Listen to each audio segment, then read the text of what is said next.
I'm sure that most of you know about duck chess, but have you ever played it with 4 ducks? Well, I just did, and I will show you what happened. First of all, in case you don't know how this variant is being played, after you make a move, you have to also move the duck. Usually it's 1 duck, but now we have 4 ducks, so you have to move one of the ducks, and you have to move it to a different square, of course, from the one that is currently sitting on. And the duck is essentially a brick. No piece can capture it, and no piece can jump over it, except of course the knights, as always. So let's see what happened in this game. So my opponent starts with those 2 moves. I decide to develop my knight. Essentially the goal in the beginning of the game is to block certain squares, usually block those 2 pawns from advancing, also block certain diagonals. You want to develop your pieces, but also hinder your opponent from developing their pieces.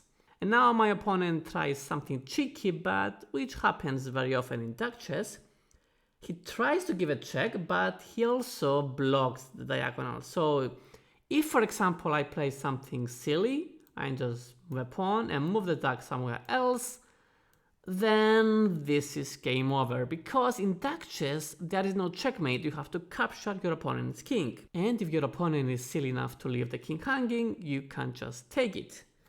But I was not that silly for now. I didn't leave my king hanging.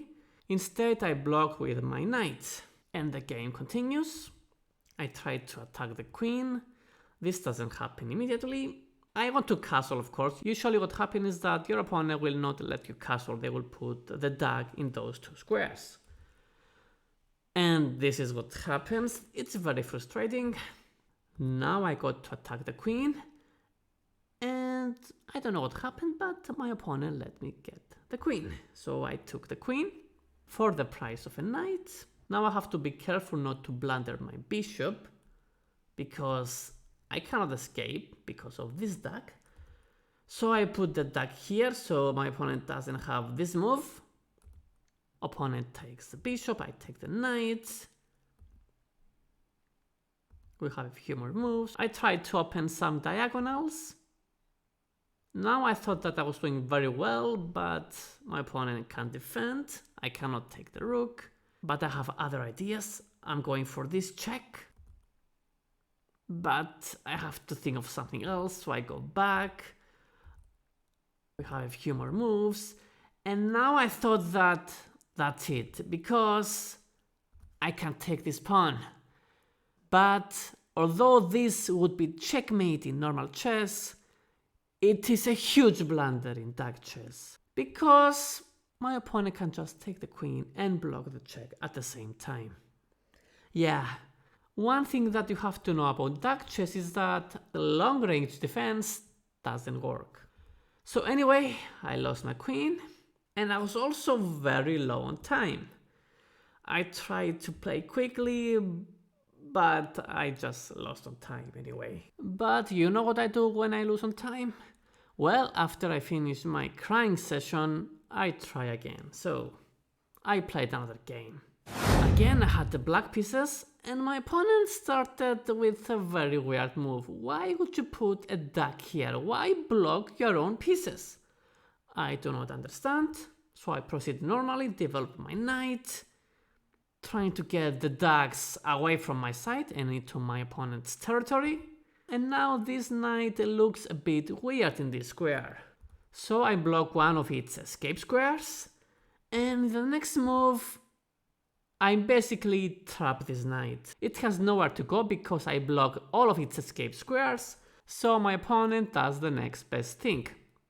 It forces my king to take it. So I do so, I don't have anything to worry about. But I have to give a pawn back, but it's okay, I'm up a knight anyway. Although I have a bit of a hard time developing my pieces because my opponent blocked those 2 crucial squares. But it's okay, after I take this pawn I manage to develop my bishop, and then I get my queen out as well. And now look at this, all 4 ducks are in the white side, so I don't have anything to worry about.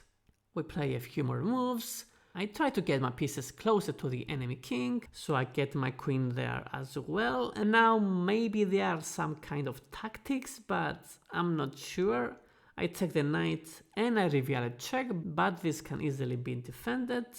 However, here, for some reason, my opponent resigned the game. I mean, my opponent had only 7 seconds left, maybe that's why.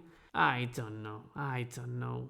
I mean, checkmating in normal duck chess is not easy because you can block the checks. And now you have 4 ducks to block any checks, so that's even more difficult. So although it's a shame that both games ended the way they did, I guess it wasn't realistic to expect some kind of crazy game ending in a brilliant checkmate.